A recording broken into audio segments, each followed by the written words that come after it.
रंजन 8वीं क्लास में पढ़ता था। आज स्कूल से छुट्टी होते ही वह घर पहुंचा तो देखा उसकी मम्मी बैठी रो रही थी। वह बोला, मम्मी क्या बात है, आप क्यों रो रही हो? रंजन के पापा गुजरात गए थे बिजनेस करने के लिए। उन्हें 2 साल हो चुके थे। शुरू शुरू में पैसे भिजवाते थे, धीरे धीरे वो भी बंद हो गए। फिर फ़ोन भी आने बंद हो गए। आज सरिता ने फ़ोन किया तो उन्होंने कहा, मेरा तुम दोनों से कोई मतलब नहीं है। मैंने यहीं रहने का फ़ैसला किया है। मैं अब कभी वापस नहीं आऊँगा और आज के बाद इस नंबर पर कभी फ़ोन मत करना। यह सुनकर उन्होंने फ़ोन काट दिया। सरिता जी इस बात को सुनकर तब से रोए जा रही थी। रंजन ने कहा, मम्मी आप चिंता मत करो, मैं कल से कोई काम ढूंढ लेता हूँ। हम अकेले रह लेंगे, हमें किसी की कोई ज़रूरत नहीं है। पापा के लिए उसके मन में कड़वाहट भर चुकी थी। वह अपनी माँ को सांत्वना देने में लगा था। रंजन की बात सुनकर सरिता जी को अच्छा लगा, लेकिन इतनी छोटी सी उम्र में उसकी पढ़ाई छुड़वाकर काम पर लगा देना, यह उन्हें समझ में नहीं आ रहा था। सरिता ने अपने बेटे से कहा, नहीं बेटा, तुझे बहुत मेहनत से पढ़ना होगा। पढ़ लिख कर तुझे कुछ बनना होगा ताकि हम दुनिया का मुकाबला कर सकें। मैं मेहनत करूंगी, बस तू मन लगाकर पढ़ाई कर। रंजन ने अपनी माँ से कहा, मम्मी पढ़ाई से ज़रूरी घर का खर्च चलाना है। आप क्या काम करोगी? कभी घर के बाहर आप निकली नहीं, आपको कौन काम देगा? मैं काम करूँगा, मैंने सोच लिया है। काम के साथ साथ शाम को पढ़ाई कर लूँगा। अगले दिन से रंजन काम की तलाश में भटकने लगता है। कई दिन भटकने के बाद भी उसे कोई काम नहीं मिलता। इधर सरिता भी रंजन के जाने के बाद काम की तलाश शुरू कर देती है, लेकिन उन्हें भी कोई काम नहीं मिलता। एक दिन दोपहर के समय रंजन को बहुत भूख लग रही थी। वह सुबह से भूखा था और काम ढूंढ रहा था। तभी वह एक चाय की दुकान के बाहर पहुंच जाता है। रंजन कहता है, भैया मुझे एक चाय दे सकते हो? लेकिन मेरे पास पैसे नहीं हैं। बहुत भूख लगी है। मैं शाम तक आपकी दुकान पर काम कर दूंगा। दुकानदार कहता है, भूख लगी है तो चाय क्यों पीना चाहता है? रंजन कहता है, खाने के पैसे नहीं हैं, चाय से भूख मर जाएगी। दुकानदार उसे चाय और साथ में पाव खाने को देता है। रंजन खाने के बाद दुकानदार के पास पहुंचता है। रंजन कहता है, बताइए क्या काम करना है?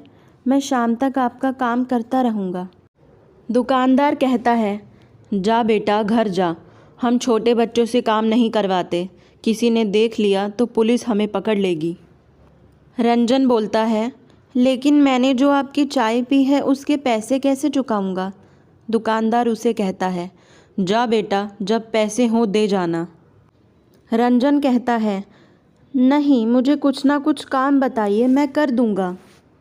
दुकानदार बोलता है, अच्छा एक काम कर, बड़े चौराहे पर एक बेकरी है, वहाँ से मुझे पाव ला दे। ये ले पैसे और मेरी साइकिल ले जा। रंजन साइकिल और पैसे लेकर बड़े बाज़ार पहुँच जाता है। वह पाव लेकर वापस आने लगता है, तभी पाव वाला पूछता है, सुन, तू और भी दुकानों पर मेरे पाव पहुँचाएगा? तुझे कमीशन दूंगा। इस पर रंजन कहता है, लेकिन मेरे पास तो साइकिल नहीं है, यह तो चाय वाले की है। पाव वाला कहता है, मैं तुझे साइकिल भी दूंगा। शाम तक जितने पाव पहुंचाएगा उसके पैसे मिल जाएंगे, लेकिन काम ईमानदारी से करना, कहीं मेरी साइकिल लेकर भाग मत जाना। इस पर रंजन कहता है, मालिक मैं ईमानदारी से काम करूंगा, आप चिंता मत करें। अगले दिन रंजन पाव वाले की दुकान पर पहुंच जाता है।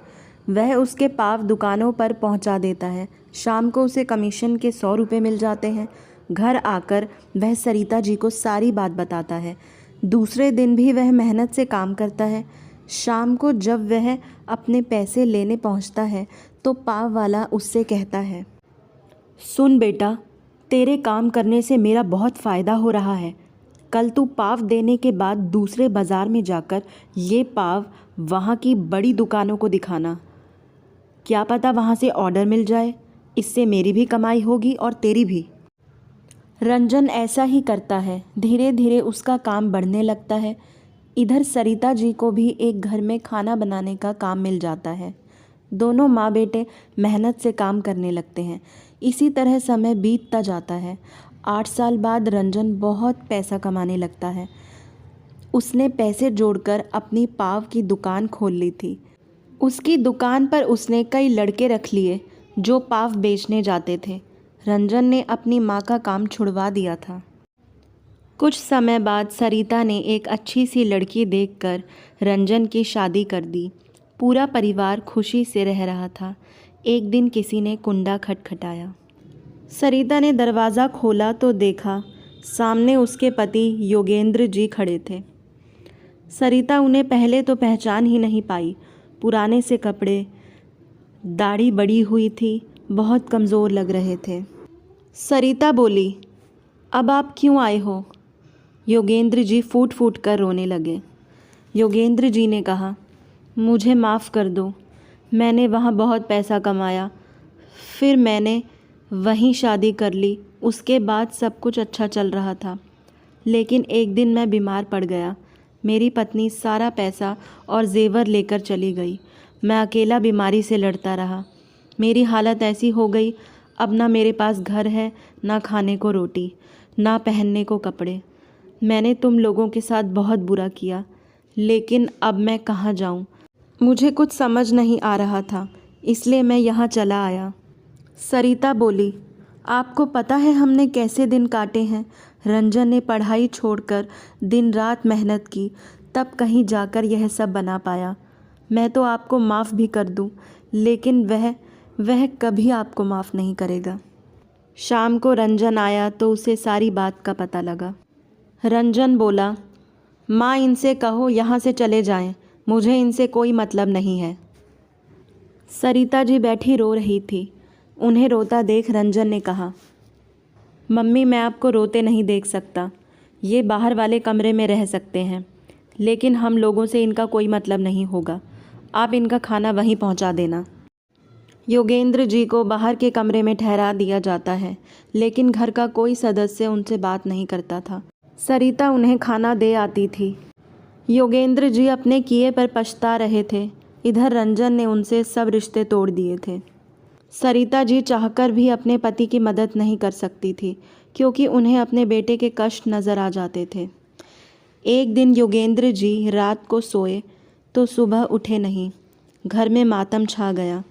रंजन ने अपने पिता को आखिरी विदाई दी, लेकिन उनके जाने का दुख केवल सरिता को था।